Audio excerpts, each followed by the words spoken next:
é o manejo adequado para as gramas bermudas?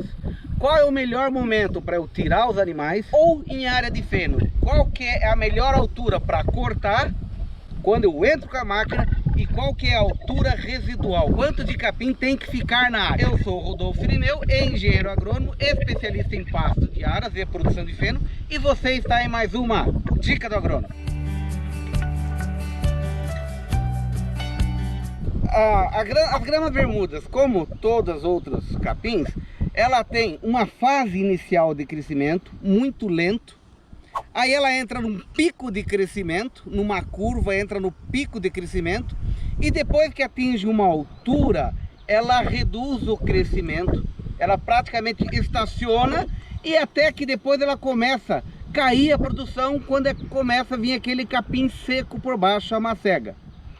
Ora, se eu quero aproveitar o máximo o crescimento do capim, eu preciso fazer o corte quando ele atinge o máximo do pico do crescimento. Quando ele atinge o máximo do pico do crescimento, eu faço o corte ou coloco os animais, e aí eu reduzo para a altura desse início do pico do crescimento. Eu vou estar aproveitando o máximo do potencial de produção da planta, tá? Ou seja, eu tenho um momento ideal para colocar os animais ou fazer o corte, e eu tenho um momento ideal para retirar os animais da área ou a altura de corte do feno. Nas gramas bermudas, eu quero aqui falar que cada capim tem sua altura ideal.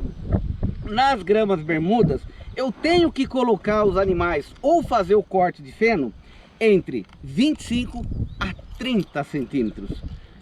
Sério, Rodolfo? Sim, eu estou falando, ó, 30 centímetros, é isso aqui, ó. E é até importante realmente você ter uma trena para você estar calibrando seus olhos. Ó, com essa altura máxima, eu tenho que colocar os animais ou fazer o corte. A partir dessa altura, o crescimento passa a reduzir muito, tá? Olha aqui, por exemplo, aqui nessa área aqui, ó. Nessa área aqui, ó, exatamente 30 centímetros. Ou seja, esse é o tamanho máximo que se espera de uma pastagem. Nesse tamanho eu coloco os animais, como vocês estão vendo aqui, que foram colocados os animais. E esses animais, ele deve ficar nessa área até quanto? Até rebaixar para 7 centímetros, tá? Ou seja, quando o capim rebaixar 7 centímetros, eu preciso retirar os animais. E por que que eu preciso deixar esse pasto residual de 7 centímetros? Porque com 7 centímetros só vai ter folhas jovens, folha pequenininha, folha que acabaram de ser fabricadas. E essas folhas jovens vão estar sendo preservadas. Quando eu tiro os animais, rebaixa para 7 centímetros, eu tiro os animais, essas folhas jovens, elas vão crescer. Ela vai ter a fase de expansão de folha, que é muito rápido, ela cresce muito rápido.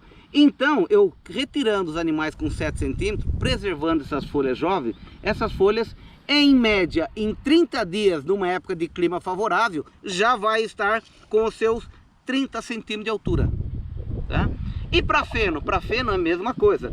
Eu faço o corte, gente, é com no máximo 30 centímetros, de 25 a 30 centímetros.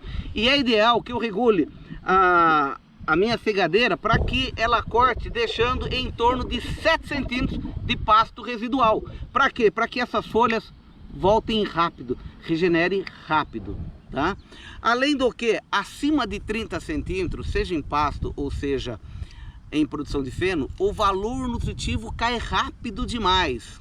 Antes de 30 centímetros de altura, eu vou ter aí no Tifton, no Coscross, no Gigs, eu vou ter no mínimo 12, eu vou ter 14, 16% de proteína. Se passar para 50 centímetros, tá? Em vez de 30 centímetros, passar para 50 centímetros de altura, que é muito comum, a minha proteína já vai cair para em torno de 10%, 10, 11%. Eu estou jogando fora a proteína por aproveitar o capim de uma maneira inadequada. Manejo adequado para gramas bermudas.